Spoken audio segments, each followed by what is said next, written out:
అంటే ఇక్కడ డబ్బు పంపిణీ వందల కోట్ల రూపాయలు అందరూ ఎందుకు మనం లిటరల్ గా చాలా మంది దొరికారు.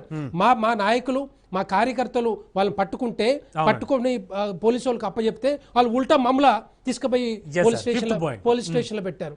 ఇట్లాంటి పాయింట్స్ అన్ని కూడా వరుస పెట్టి ఉన్నాయి కాబట్టి వాళ్ళు చేయలేని పరిస్థితుల్లో ఉన్న ఇట్లాంటి ఈ ఫ్యాక్టర్స్ తీసుకొని మైనార్టీని ఉపయోగించడానికి మైనార్టీలనే ఓటు బ్యాంక్ లక్ష్యంగా ఈ రోజు గెలుస్తున్నారు తప్పితే ఒక్కవేళ నిజంగా నేను చెప్పాను ఇంతకుముందు 70% దాటితే నిజమైన గెలుపు కాదు కానే కాదు 70% దాటితే భారతీయ జనతా పార్టీ డెఫినెట్ గా మెజార్టీ వచ్చేది. బీహార్ వెళ్దాం సార్.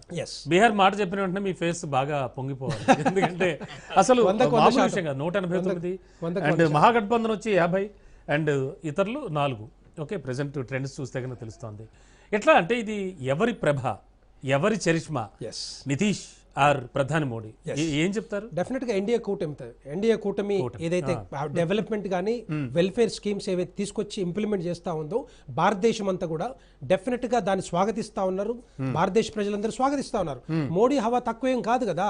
ప్రతి ఒక్కటి ఆయన ఒకటే ఆలోచన ఉంటది.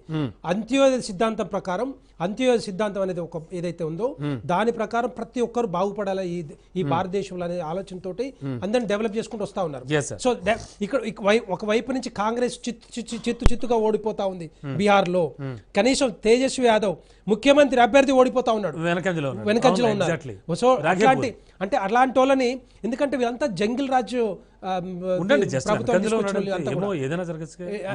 ఏం జరిగే అవకాశాలు 200 పైన స్థానాలు భారతీయ ఎన్డీఏ కూటమి గెలుస్తా ఉంది. ఎన్డీఏ కూటమి అభ్యర్థులు గెలుస్తా ఉన్నారు. 100% ఎవరు ఆపలేరు. ఇక ఎందుకంటే నేను అనేది సమాధానం చెప్పలేదు. చెప్పండి. ఎవరి ప్రభ? ఎన్డీఏ కూటమి భారతీయ జనతా పార్టీ తర్వాత నితీష్ కుమార్ గారు ఏదైతే కష్టపడి ఈ బీహార్ ప్రజల్ని డెవలప్ చేయడానికి లేకపోతే సంక్షేమ పథకాలు అమలు చేయడానికి ఏదో చేస్తా ఉన్నారో డెఫినెట్ గా వాళ్ళందరూ ఆదరిస్తా ఉన్నారు, అభిమానిస్తా ఉన్నారు. కాబట్టి ఈ గెలిపే కనపడుతుంది.